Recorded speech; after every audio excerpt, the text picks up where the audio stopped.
We've got another big prospect call-up or two. We've got a handful of bullpens that could be in flux. A whole bunch of pickups for you here on the RotoWire Fantasy Baseball Podcast.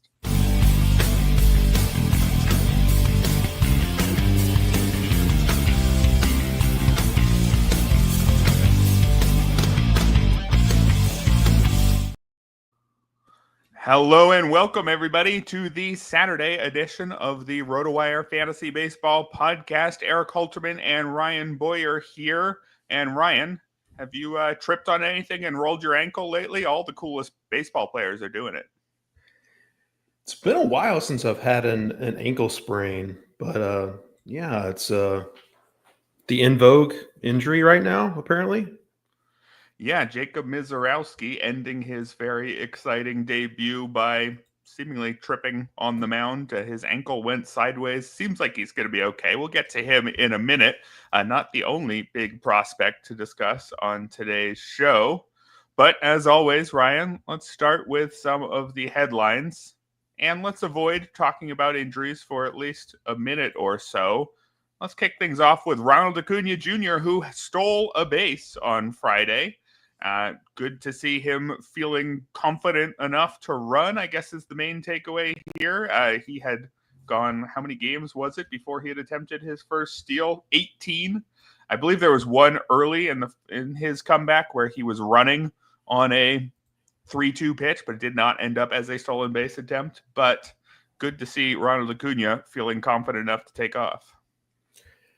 Yeah, he mentioned during his rehab that he was planning to take it easier on the bases. I don't think we envisioned him going until his 19th game before he actually attempted a stolen base. And the good news is the sprint speed is still elite. I think he exceeded 30 feet per second. Is that this how they calculate the sprint speed? Yeah. Yesterday. So that's among the elite of the elite. So it's not a matter of him losing speed. He's just being more conservative on the bases. It does give you some optimism that, especially as the season goes along, if that knee continues to feel fine, that maybe he'll up the aggressiveness on the bases. But one down for Ronald Acuna, hopefully many more to go. Yeah, you mentioned his sprint speed being elite. It's interesting. If you look at his sprint speed score on StatCast, it is not yet very good, but I believe the way they calculate that, it's the average of the top something amount of top speed sprints. I wish I remembered the exact number, but like you said, it seems like he has that in there. He's not using it all the time, and that's probably not too big of a surprise, but the fact that he can show it when he wants to definitely seems to bode well for his future. All right, we've delayed the injury talk long enough. There's a handful of minor injuries to track this weekend. Well, we hope they are minor. Royce Lewis, stop me if you've heard this one before. He had to exit early with an injury. He is diagnosed with a hamstring strain he suffered during Friday's loss to the Astros. The fact that they're already saying strain makes it somewhat of a surprise to me that he's not already on the IL. I mean, a hamstring strain, I would expect a multi-week absence here, right? Yeah, and it's the same hamstring that caused him to miss time earlier this season as well. I mean, I know Rocco Baldelli said the initial evaluation or whatever actually came back favorably. I don't know. I mean, that's probably maybe relative to the other previous hamstring injury or injuries that he's suffered. But I mean, given the track record, I'd be pretty surprised if he doesn't wind up going on the IL. It just doesn't seem to be within the realm of possibility or certainly likeliness that Royce Lewis is just going to rest for a couple of days like you mentioned, Baldelli classified it as a strain. So yeah, I'm expecting a 10-day IL stint, potentially multi-week absence. He had seemed like he was finally turning the corner a little bit. He did homer yesterday before getting hurt. The playing time has been, was understandable for a while there when he was really struggling, but even when he was starting to heat up, he was still getting multiple days off per week, just being proactive, I guess, and not always hitting super high in the lineup, Royce Lewis. So I don't know if we find out he's going on the IL, and regardless of the grade, is he a hold for you, or are you just gonna turn the page and say it's not going to be Royce Lewis's year and go ahead and cut him loose? It's tricky because if you drafted him, presumably you were preparing for some stints on the IL. So if this is just a brief one, hard to argue for a drop when a guy's, exactly in line with expectations in a lot of ways. I think if we heard that it was, a 4 to 6 week type strain, definitely. If there's any hint that it's going to be closer to the minimum, I think the fact that he started turning things around means I would try to keep him. But I think in almost any league, if he is the most attractive drop and you need to pick up one of the guys that we're talking about today, I think you can drop him pretty much everywhere. Again, don't have to, wouldn't rush to drop him, but I think that I just don't know if it's the ceiling here. That when you talk about drops, a lot of it is how much are you going to regret it if you're wrong. Yeah. Do we still say the ceiling on Royce Lewis is high enough that you might still really regret it in the second half? I don't know. Yeah, I mean, it's certainly within the realm of possibility. I obviously the upside with Royce Lewis didn't go away. Still a really young guy. He famously said that he never slumps, and then after he actually slumped this year, he kind of tried to walk that back. Probably should have just not said anything else, Royce. But yeah, I mean, it's Uncle Ted mentions in a 10-teamer. Yeah, I think if he goes on the IL in a 10-teamer, he's an auto drop. I wouldn't be totally against dropping him in a 10-teamer now, even while we're waiting for more clarity on the injury's severity. But we know the upside is a superstar. Certainly still could happen. You always worry about that with guys that you're dropping. So I think it does fit into the category of you'd certainly like to hang on to him, but if you have roster spots you need to free, then I don't think you would need to spend too much time on deciding whether it's Lewis or someone else. But it's in there, but I think you can cut him if you're in that situation where you really need that roster spot. Two more injuries, which currently might just be day-to-day, but you want to keep an eye on them over the weekend. Evan Carter, who we will talk about soon, he hurt his wrist on a diving catch attempt yesterday, and you won't need to wait and see over the weekend because we already got word that Evan Carter isn't expected to return this weekend. We'll see if there's word that he needs to head to the IL, but as of right now, a return Tuesday seems to be in play. And then also Jonathan India dealing with a shoulder subluxation on a defensive play attempt yesterday. Had to leave the game against the A's, but apparently could be available off the bench, so maybe nothing to worry about here with Jonathan India. Yeah, I mean, subluxation is just a fancy way of saying he's got or at least a partially separated shoulder. Right. Seems bad. Yeah, it doesn't seem great. Those injuries can often lead to fairly long absences, and it also kind of makes the shoulder less stable and makes it more prone to a more serious injury oftentimes. So the upside with Jonathan India is not so that you need to be precious about that roster spot if you're in a pinch, but they're saying day-to-day for now. He's continued to lead off throughout the season for the Royals, even though he's really not doing much. So he could still score some runs for you, but he just offers very little else to get excited about in fantasy. Yeah, I think that seems right. Another injury to track here is Isaac Paredes, who is dealing with a hamstring strain. This was an injury he suffered Thursday against the White Sox. He got an MRI Friday, was diagnosed with a strain, but team is hopeful that he'll be able to avoid the IL. So I guess keep an eye on that, see if it turns out to be worse, but no real reason to go out and pick up any replacement for Paredes at this point. Yeah, and Joe Espada seemed like he was talking today like he didn't completely rule out Paredes being available off the bench today. It seemed odd to me.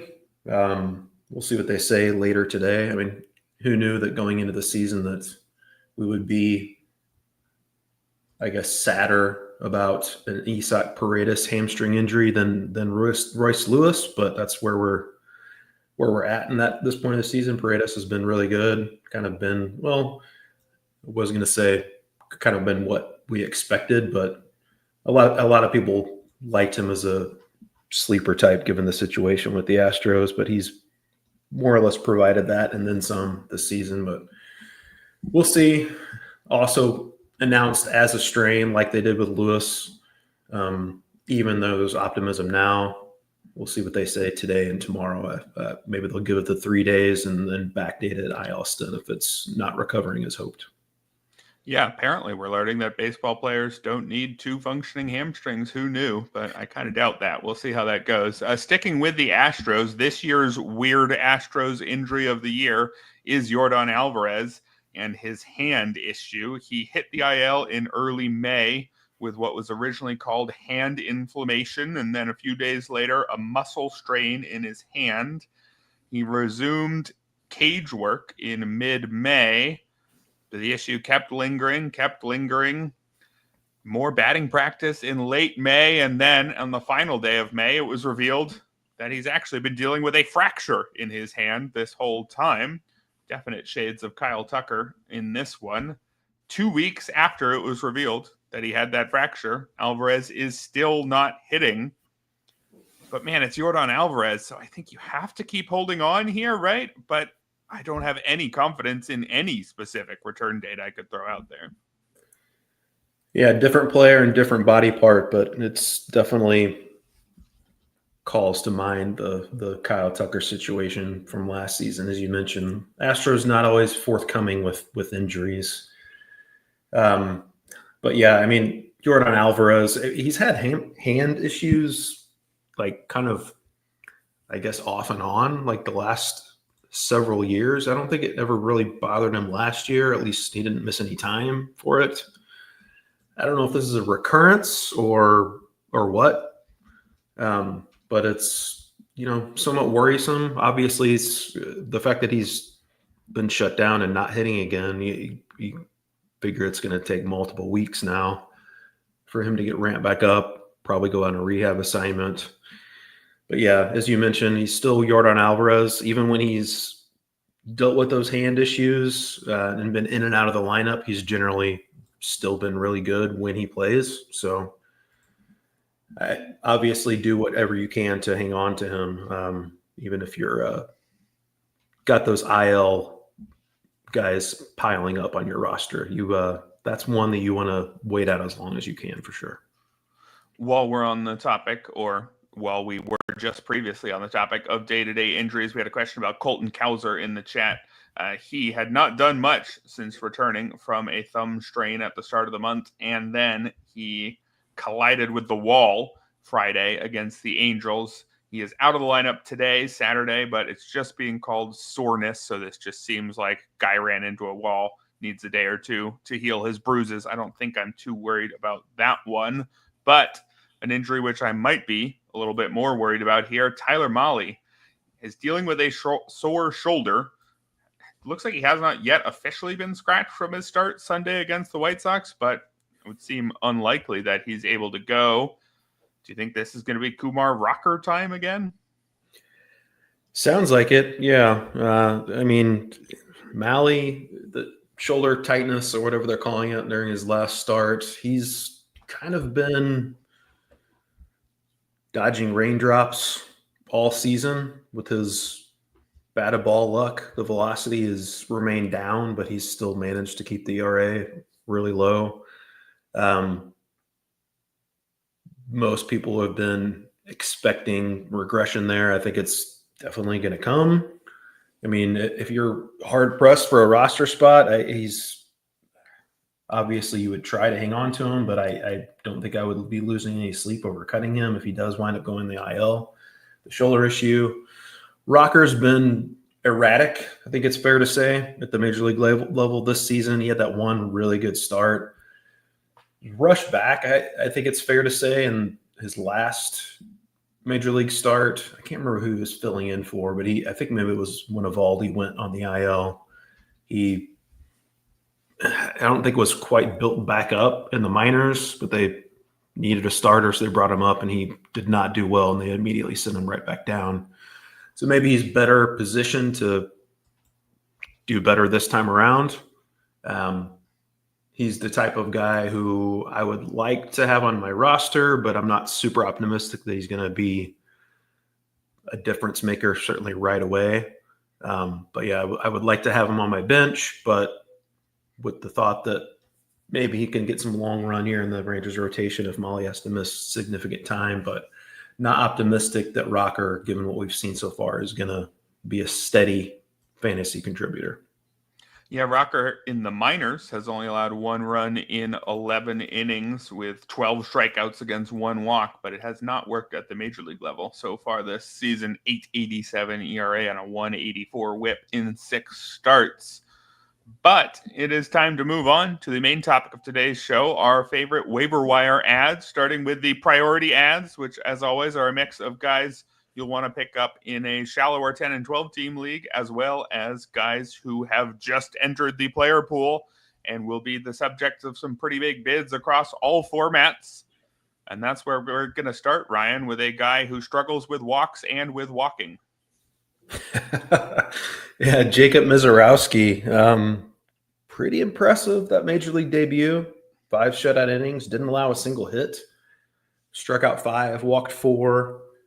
Left with cramps. If you guys haven't seen the video, kind of an odd, they said, foot and quad cramps, but he was just kind of jelly legging around the mound and wound up turning his ankle. So that's part of the reason for him being pulled too, I think. But seems he was talking after the start like he's going to be fine, like it was just merely cramping issue and he'll make his next start. So assuming that's the case, I think he's pretty much a must roster everywhere.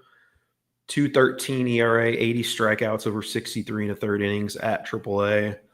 Also walked 31. Walks are definitely an issue for Misiorowski. He had a 12.3% walk rate this year at AAA, but that's actually an improvement over what it had been. And of late in the minors, it had been pretty good. He walked 2 or fewer in 7 of his last 10 starts at AAA Nashville.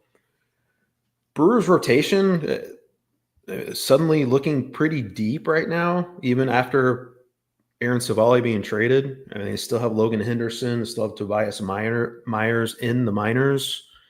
So probably not a ton of leash with Misiorowski, but I mean, they're going to give him a handful of starts, you would have to think, and especially as good as he looked this last time out. I think he's pretty much a must roster everywhere, even if there might be some volatility with the control. So it's going to take a healthy bid to land him.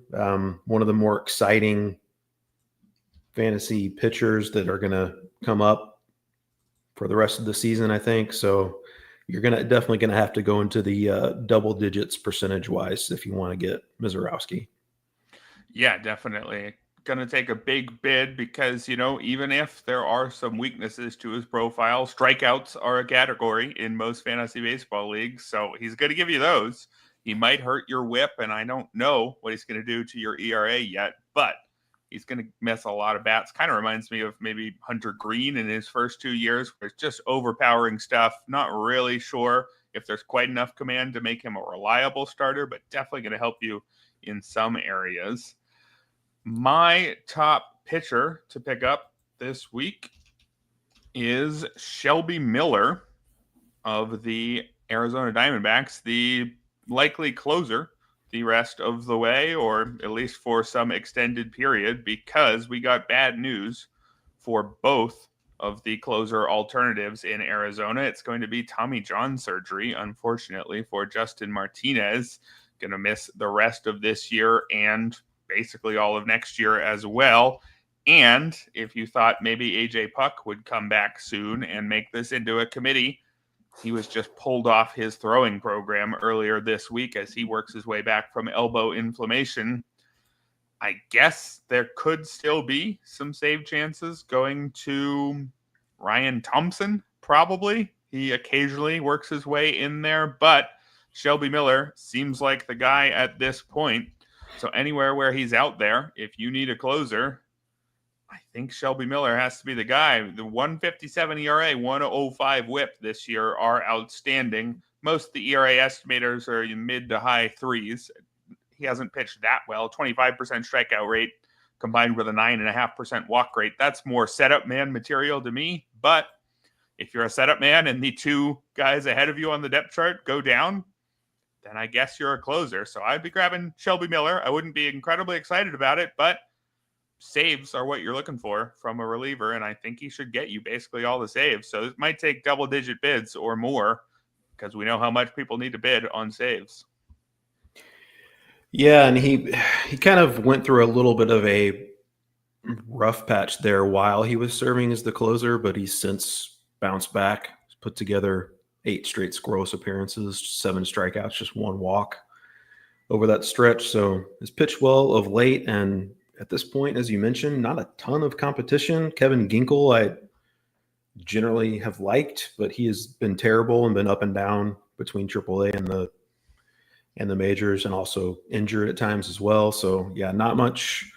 We've seen trade rumors about Shelby Miller, and I guess that the Diamondbacks, if they do wind up selling, I think that's probably on the likelier side than unlikely at this point. You could see Shelby Miller getting traded and not picking up picking up saves for his new team, but wouldn't be overly worried about that right now. He's got a clear path to saves in that Diamondbacks bullpen. So if you need those saves, go ahead and pick up Shelby Miller if he was dropped in your league. Ben Casparius, my next recommendation, getting stretched out in that Dodgers rotation. The Dodgers are, I think, like 13 pitchers or something like that on the IL. Really desperate need for rotation help. Casparius went 4 innings through 54 pitches against the Padres in his last start. Could potentially get 2 starts next week. The Dodgers generally like to wait till the last moment till they actually announce their starters, so we don't know how they're going to line up yet. But Casparius could get the Padres again and the Nationals, both of those at home. Pitched really well, mostly in a relief role this year. Long relief role, 2.86 ERA, 46-9, strikeout to walk rate over 44 innings. Primarily was a starter in the minors, so the conversion shouldn't be too difficult for him. Had a 26.9% strikeout rate in the minors. Also an 11.7% walk rate in the minors as a starter.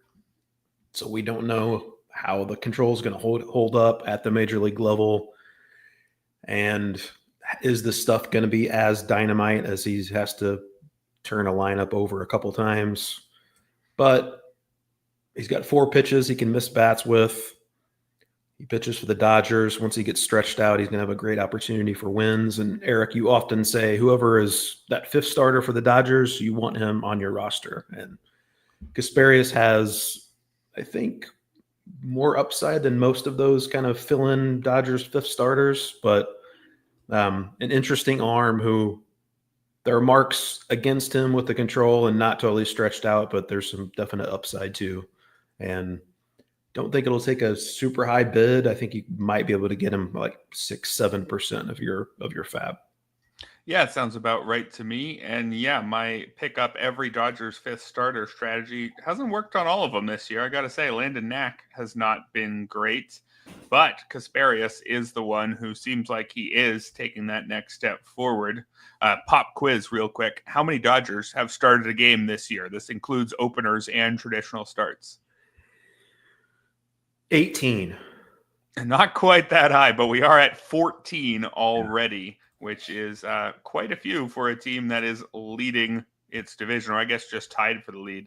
They had 17 different pitchers start at least one game last year. So with that in mind, I don't know if Ben Casparius is still going to be starting in August, but we got to manage for a few weeks at a time once we get to the midseason in fantasy baseball. So I can absolutely get behind a Ben Casparius ad. My next pitcher here, I'm going back to the bullpen. I don't know about you, Ryan, but I found it a little bit tough to find a lot of starting pitchers that I liked this week beyond Jacob Misiorowski. Listeners can listen to the Friday episode where Todd and Clay go over 2 start pitchers if you're looking for some temporary help there. But my next guy here, Ryan Pressly, I'm not excited about it, but just the other day, he got the 9th inning after Daniel Palencia, who we've all anointed as the Cubs' new closer, was used in the 8th. This was Thursday against the Pirates. Now we have to point out that Ryan Pressly, he has not given up an earned run since May 6th. Now, if you look at his ERA from May 7th until today, it's 0. If you look at his ERA from May 6th until today, it's 5.54 because he gave up 8 earned runs on May 6th. But it's been a pretty extended run of pretty good performances from Pressly. Now, again, more caveats here.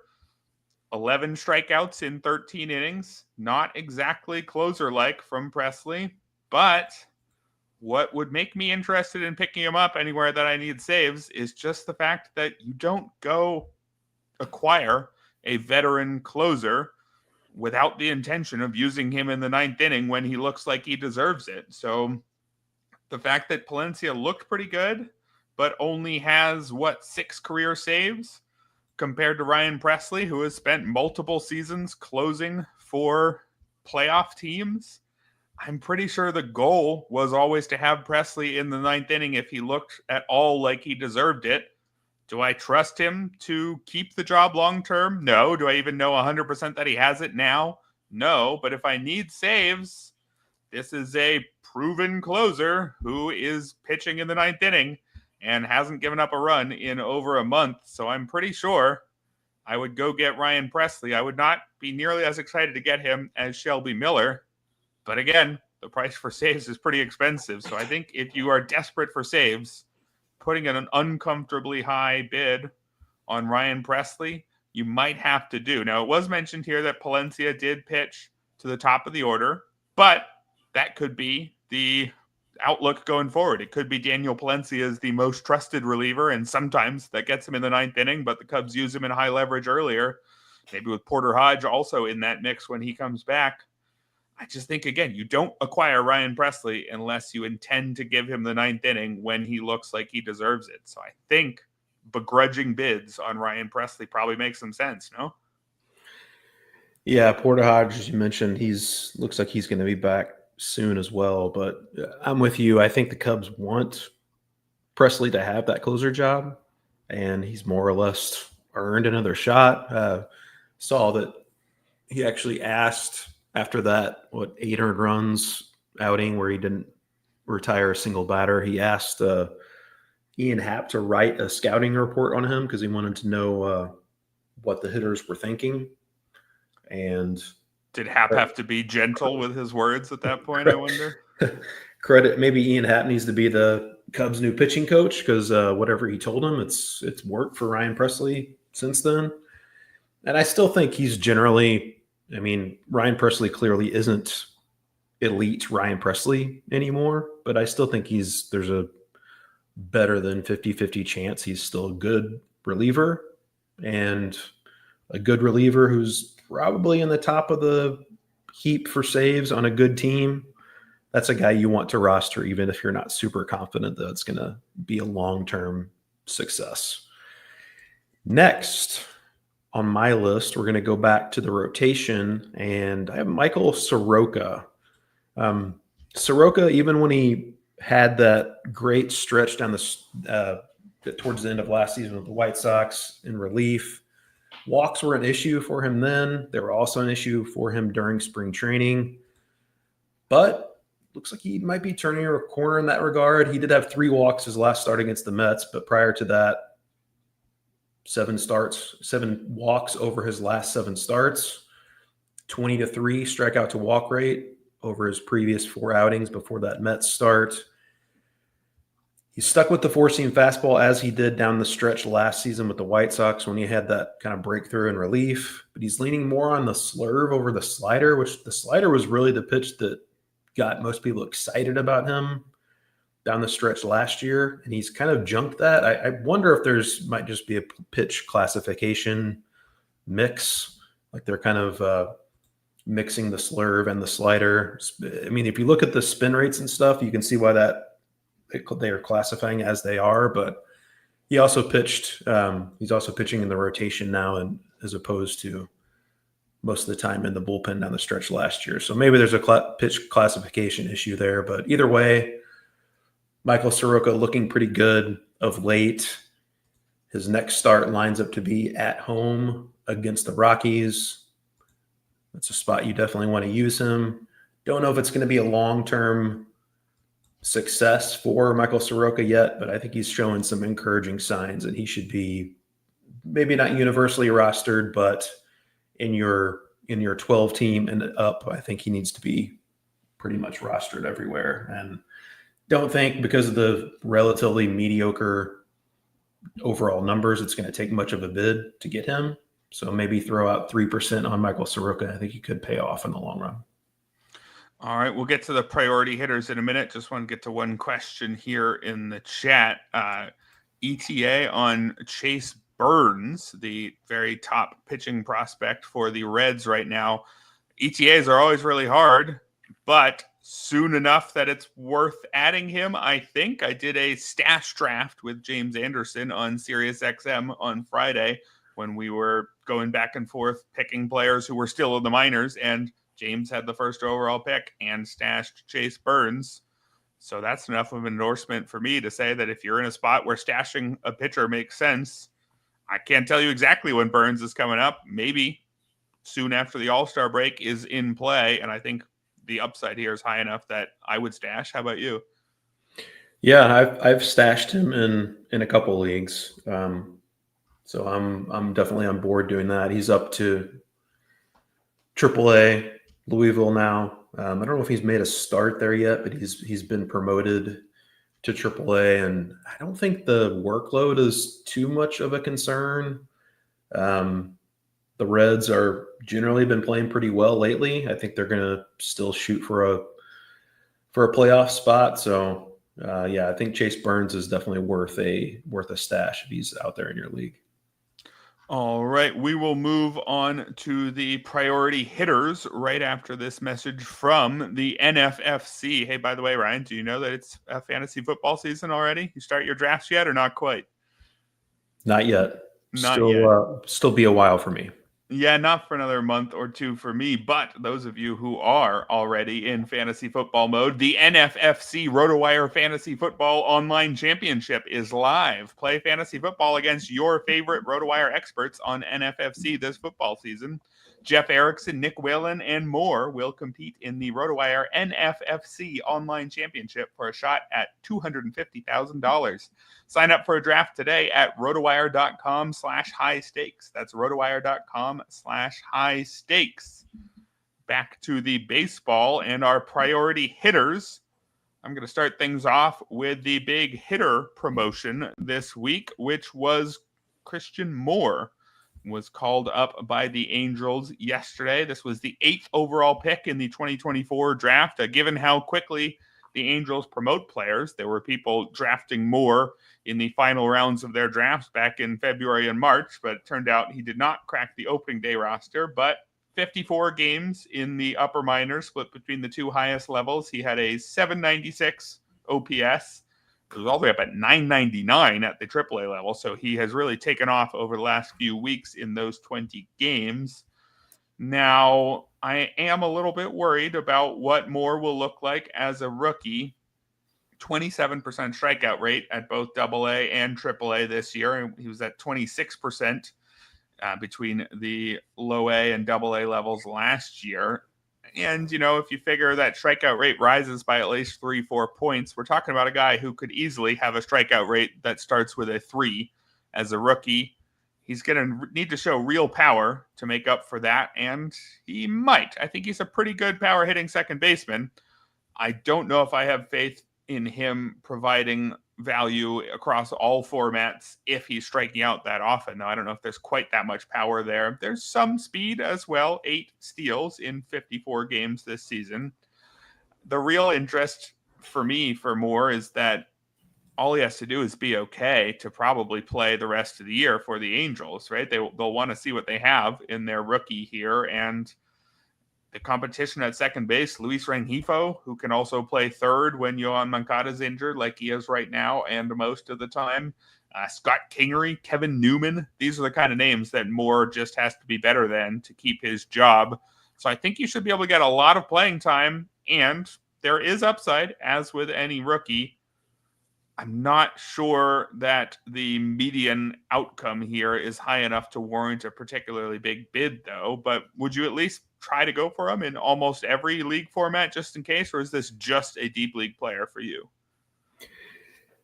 More the latter for me. I mean, Moore, they didn't get off to a great start at AA Rocket City. I mean, they promoted him to AAA Salt Lake, even though he had a 665 OPS, just 1 home run in his first 34 games at AA Rocket City.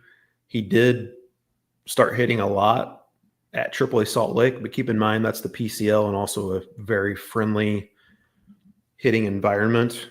And as you mentioned, the strikeouts are worrisome. They were, even when he put up big numbers in the minors last year too, he still struck out at a pretty healthy rate. I mean, the power upside warrants a look in deeper formats, but I'm not super optimistic that your 12 teamers and smaller, where he's going to provide any steady value down the stretch.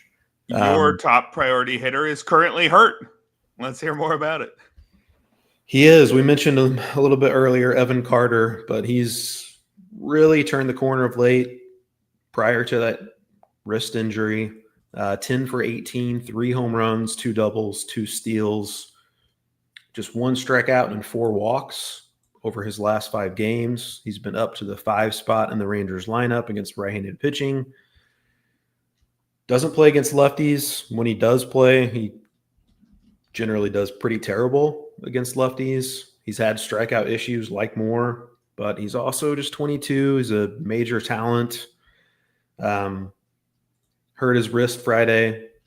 As we mentioned, he's been ruled out for Saturday, but they seem pretty optimistic that he's going to be okay. I would like to roster Evan Carter where I can. I don't know if he's going to be a steady contributor rest of season, but there's still a ton of upside there. Still really young. He's got some power. He's got some speed. Draws a ton of walks. There are definite negatives with his game still. He's been inconsistent at the major league level. Of course, we got the back issue we think is chronic at this point, that you never know when that might rear its ugly head again. But for all the negatives, there are plenty of positives for Evan Carter as well. And the Rangers need that offense. I think he's worth a pretty healthy bid. Maybe 7-8% for Evan Carter. If that can get it done, I think he could pay off. Yeah, and with that injury supposedly only going to keep him out for a few days, a wrist injury he suffered on a diving catch that's not related to the persistent back issues, which I'm still worried about, but got to remember how excited people were for him not very long ago when a player's this young and that talented and currently playing well. I think you got to go for him.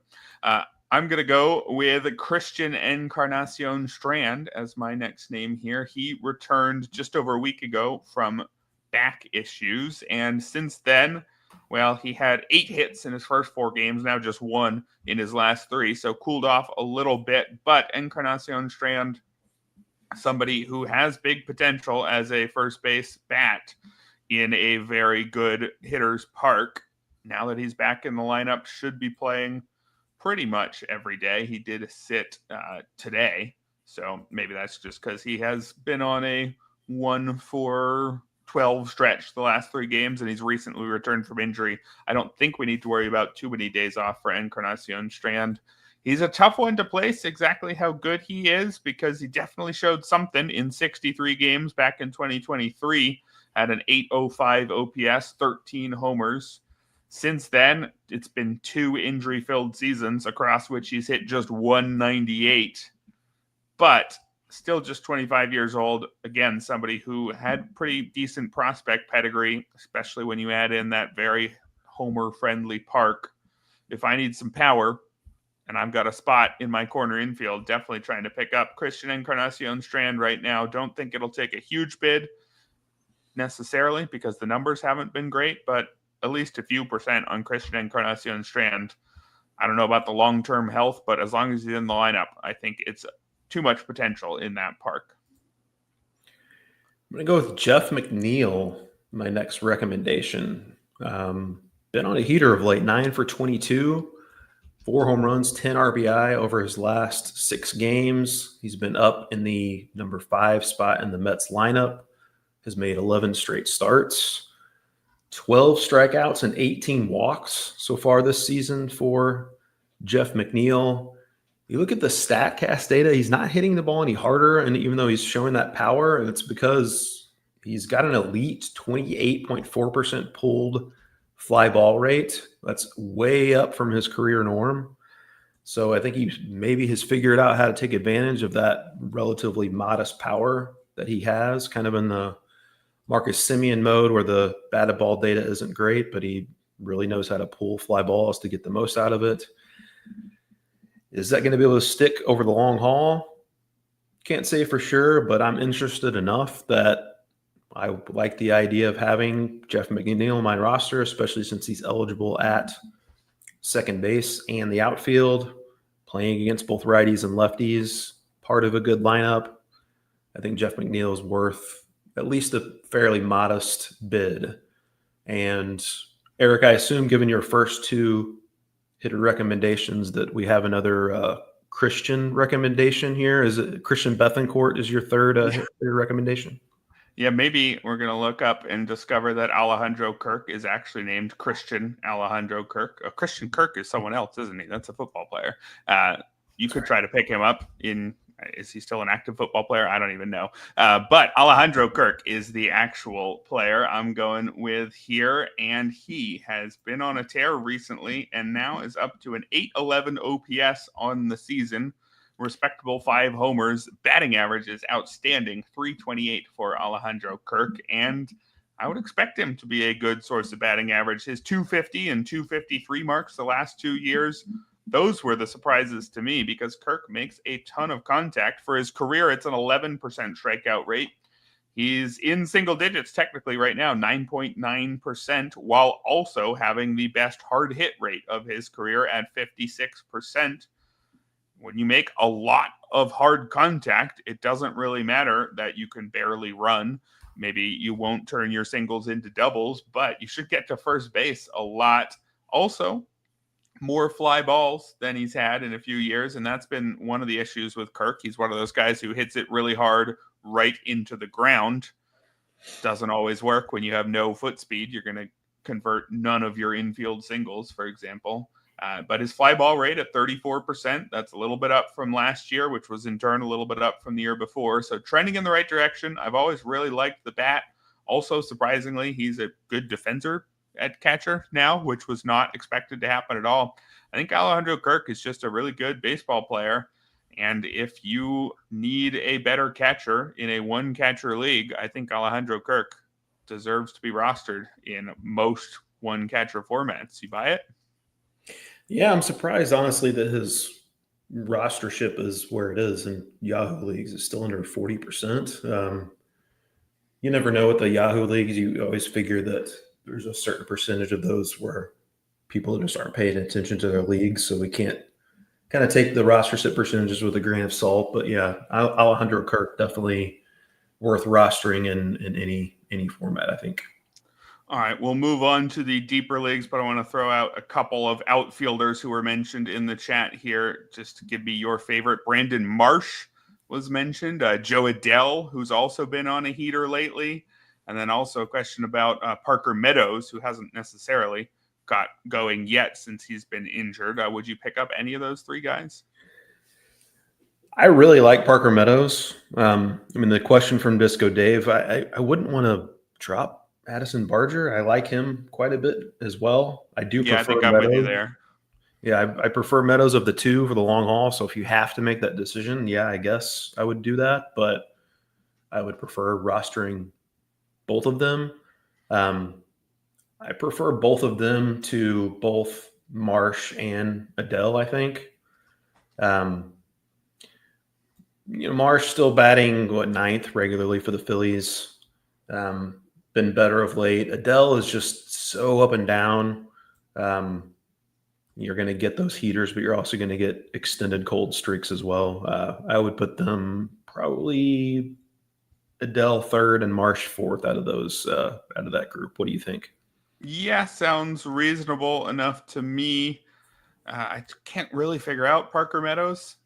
He hasn't totally put it all together yet. He's just a kind of solid all-arounder, but that's also what you're hoping Joe Adele and Brandon Marsh are. So I think that seems reasonable enough to me. Let's move on to the deep leagues, starting with some pitchers. Who is your first deep league pitcher ad? Yeah, I think Uncle Ted mentioned Quinn Priester earlier, and he's my first deep league pitcher recommendation. Over his last 7 appearances, some starts, some bulk relief mixed in there. He's got a 2.35 ERA, 26-10.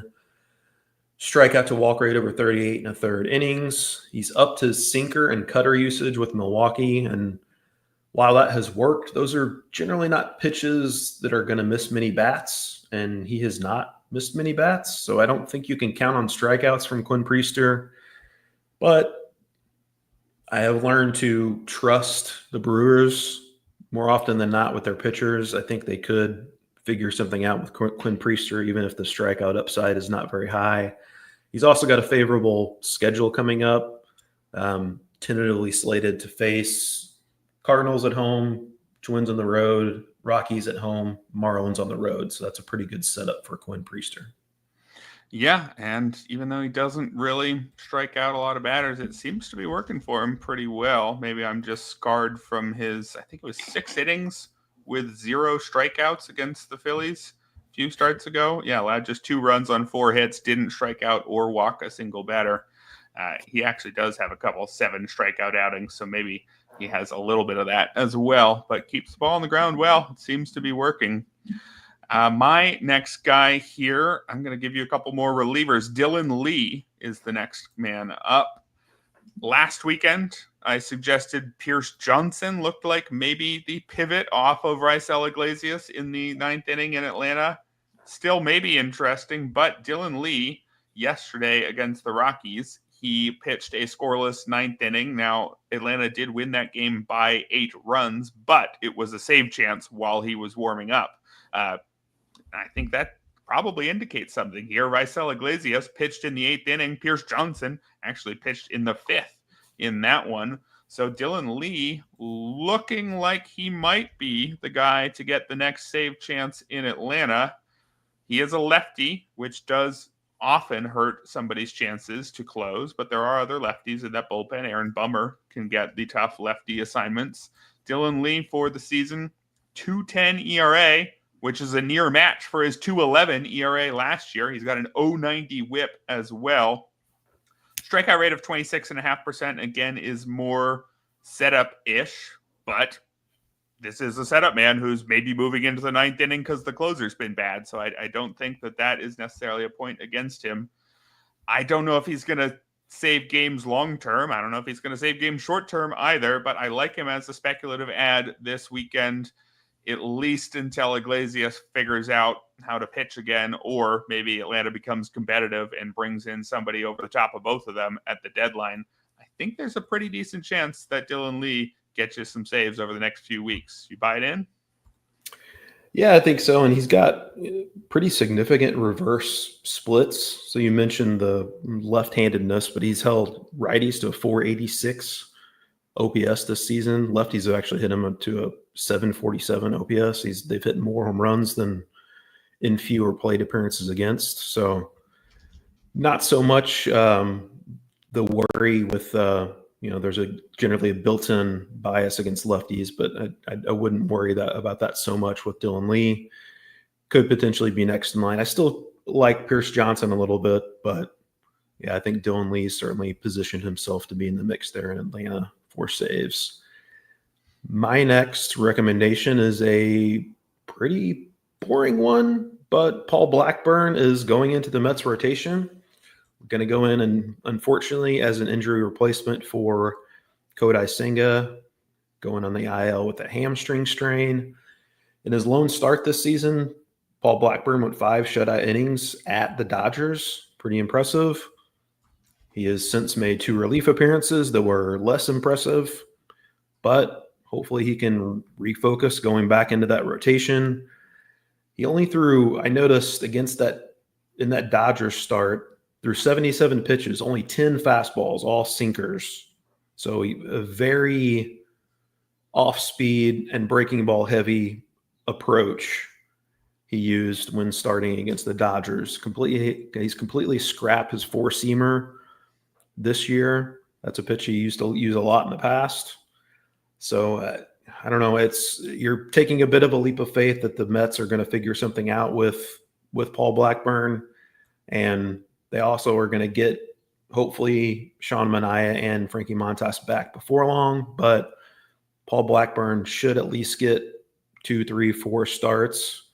And I think he's worth a short-term pickup at the very least with a chance for wins on that Mets team. Yeah, I think I really like whoever gets in the back end of the Mets rotation. Similar to the Dodgers, the Mets have a great pitcher's park and they win a lot of games. That's just a recipe for put anybody who's viable enough out there. And they're probably going to be even more interesting in fantasy. I got another reliever for you. It's not going to be Grant Taylor, who was mentioned in the chat, just got called up by the White Sox. Definitely has a bright future ahead of him. But pop quiz for you, Ryan. How many saves do the White Sox have as a team this year? 2. It's more than 2, but it's only 7, which is 3 fewer than the Rockies and Braves, actually tied for second last. The median team this year has 19. The White Sox just aren't a good enough team for me to be very interested in their closer. Granted, the guy I'm about to recommend doesn't come from much better of a team, but it's Reed Detmers, who recently picked up a save for the Angels, his second save so far this month.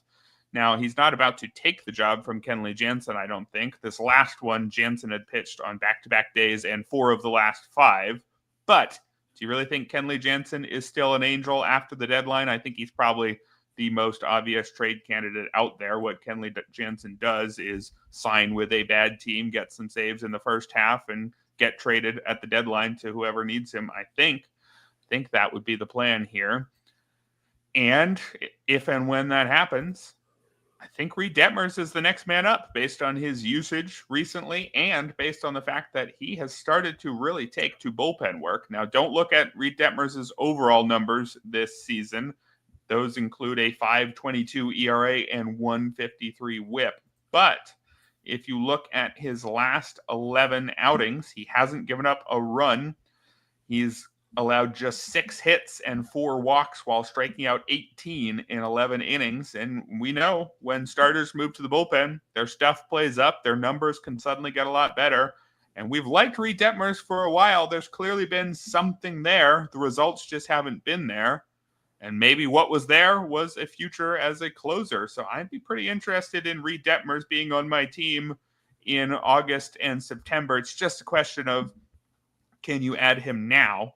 I think he's, to me, the most obvious next man up on any of the bad teams who are going to deal their closers. So if you're in a situation where you can fit in a reliever who's going to just be a setup man for the next 6 weeks, but maybe a usable one, given the way his performance has been, and then you probably have a pretty good chance at 2 months of a closer. I like Reed Detmers right now. You buying in? Well, it would be perfect how it worked out when I invested in Reed Detmers every year, and then I'm totally out, and he breaks out as a reliever. I did see an interesting quote from Ron Washington saying that, I think maybe it was after he picked up a save like a week or so ago.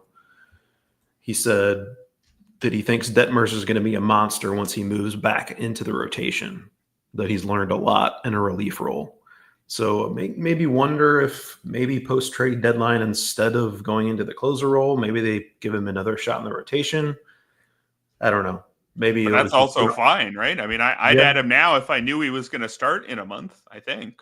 Yeah. I mean, that's you never know what Ron Washington, I feel like, tends to kind of speak off the cuff. He might have just been throwing that out there. I don't know if there's actually been discussions on that or not, but I'm with you that, I mean, the arm talent has certainly always been there with Reed Detmers, and he looks to be figuring out his niche in the bullpen. And Uncle Ted, get out of my head.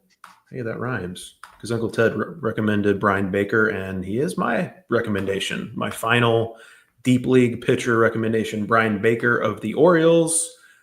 2.61 ERA, 0.90 whip, 41-6 strikeout to walk rate this season in 31 innings for Brian Baker. He's already picked up 2 saves in June on days Felix Bautista was unavailable, taken over as the primary setup man in Baltimore. And we've seen whispers about maybe Felix Bautista could be shopped by the Orioles. I mean, I've got to think the Orioles are going to be sellers. They just dug themselves into too much of a hole. Doesn't seem like the greatest time to sell Felix Bautista. He's been good this season, but not nearly as good as he has been. He's still under control for multiple more years. So I would tend to hang on to him if I were them, but you never know how that's going to work out. If a team that's selling at the deadline, maybe they get a really good offer on Felix Bautista. And I think Brian Baker looks like the clear next man up there, and he's a legitimately good reliever, I think. So I think he's could provide standalone value in deeper leagues as a setup man, especially if you're in a holds league, and there's a potential for him to take over as closer in 6 weeks.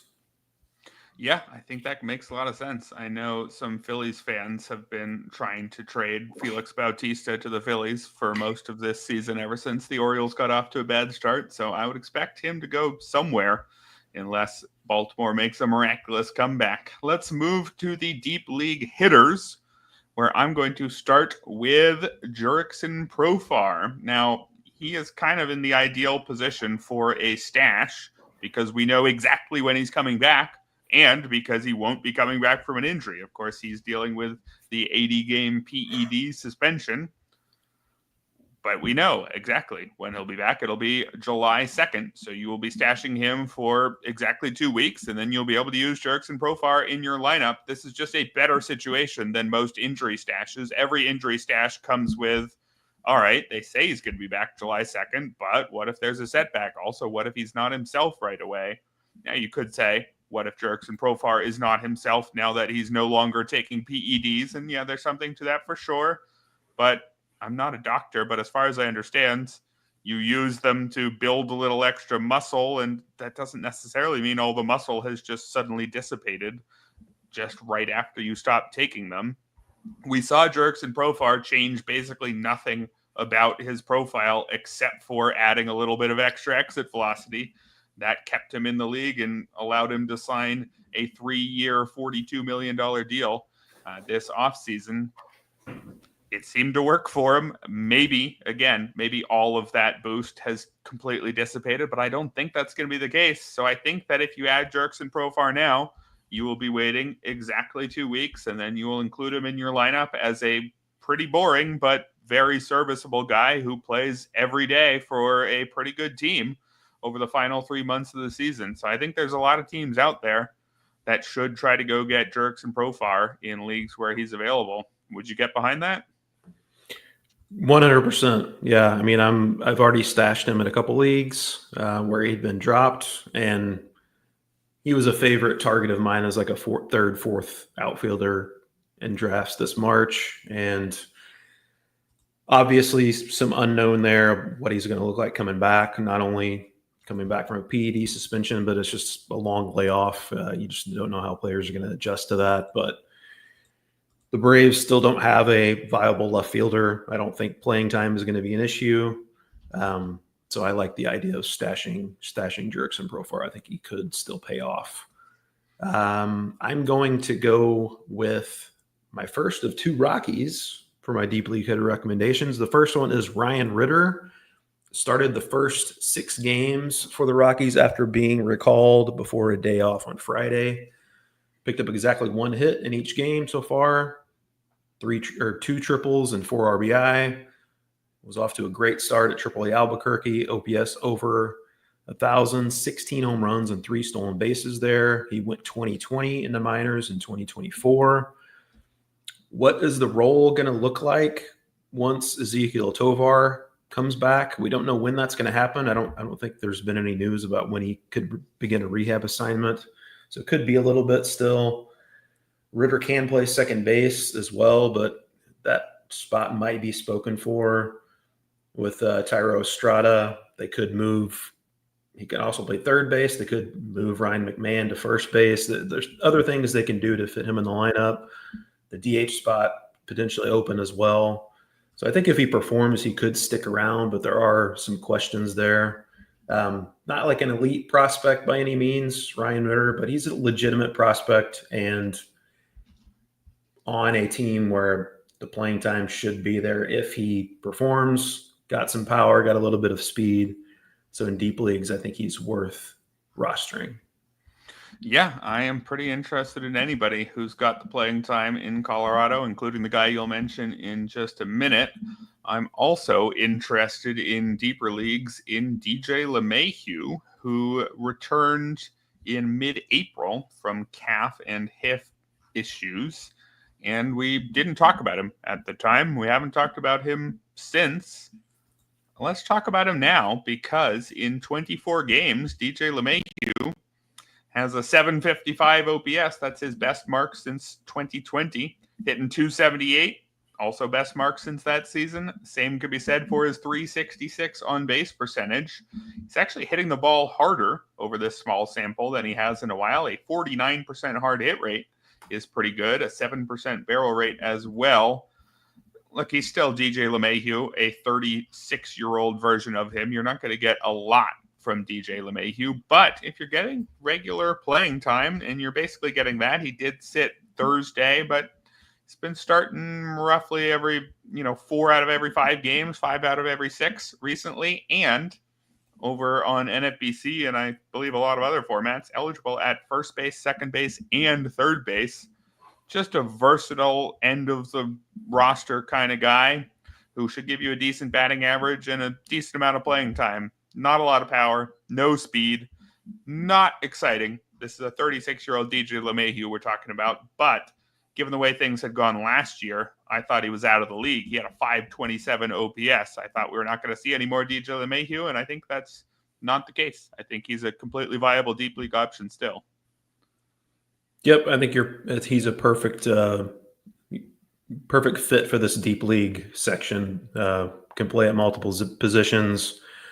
Does a little bit of everything, but isn't really great at anything.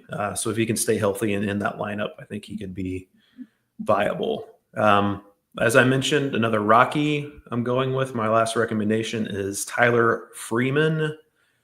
Started 10 of 11 games so far in June. He's gone 13 for 31 with 1 home run and a couple stolen bases over that time. 0 strikeouts and 5 walks as well.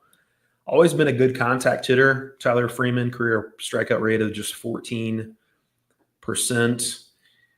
Shortstop and outfield eligible. Could possibly be more eventually, and I think he's played like 6 games at second base as well, so he could pick up eligibility there if he hasn't already in your platform of choice. I feel like he's a guy, former top 100 prospect. It seemed like the Guardians rushed him a little bit, and he never turned the corner as far as breaking out goes, but could potentially be a later-ish career breakout. I think he might still only be like 26. But versatile guy, could have the opportunity to play for the Rockies. It's not going to stand out, I don't think, in any area, but always a good contact hitter. As we know, those guys are boosted even more so by Coors Field. So I think he could be a solid add in your deeper formats. Yeah, exactly the sort of player I would like to target in a deeper format. Somebody who seems pretty reliable in the playing time and batting average and a great park. No exciting upside here, but Tyler Freeman, I think, pretty high floor. My final guy today is the other Max Muncy, who was just called up again about a week ago for Oakland and has been playing almost every day at third base. I said Oakland, apologies. It's no longer 2024. We'll call them the Philadelphia Athletics or the Kansas City Athletics until they get a new home. The Sacramento Athletics, Max Muncy, has been playing every day for. And he's got 3 homers in 8 games since his return to the lineup. Now, no walks yet and an elevated strikeout rate. I don't think this is a complete player yet, but the playing time he's been batting 5th and playing every day at third base in the absence of Miguel Andujar, who doesn't look like his return is imminent. Also, this is a great hitter's park in Sacramento, and we expect it to be at its best this summer as things heat up. So if you can get a guy hitting right in the middle of a lineup at a very hitter-friendly park who's showing at least some power, again, Max Muncy, this version, does not yet look like a complete player, although in the minors, he wasn't having nearly the same strikeout issues that he's having at the major league level. Just a 23% strikeout rate, hit 325 in 31 games. It's mostly the playing time and the park here for me, but Muncy, not a non-prospect either, just not an elite one, still 22 years old. There's something here, and with the playing time in the park, I think it's worth trying to find out. Wouldn't be all that excited to add him, wouldn't have him very high as a premium edition, though I prefer both your Rockies, I think. Yeah, I did notice one standout area for Max Muncy that I mentioned earlier with Jeff McNeil, but the pooled fly ball rate with Max Muncy, 26.1%. That's almost 10 percentage points above league average. So taking advantage of the not great, but decent power, and he's going to be in a very friendly hitter environment that should get even friendlier as the weather warms up. All right. Well, that's going to do it for today's show. Thank you to everybody in the chat who's informing me about Jack Flaherty getting blown up today. That's going to hurt half of my fantasy teams. His ERA is back up over 4 again. Unfortunate. But thank you to everybody who hung out today. We had a very busy chat. Thank you, Ryan. And we will be back tomorrow. Well, the RotoWire Fantasy Baseball Podcast will be back tomorrow. Remember, the NFFC RotoWire Fantasy Football Championship. You can sign up for that. And also, you can get 15% off a subscription to RotoWire using the code YouTube15. That'll do it for us today on the RotoWire Fantasy Baseball Podcast.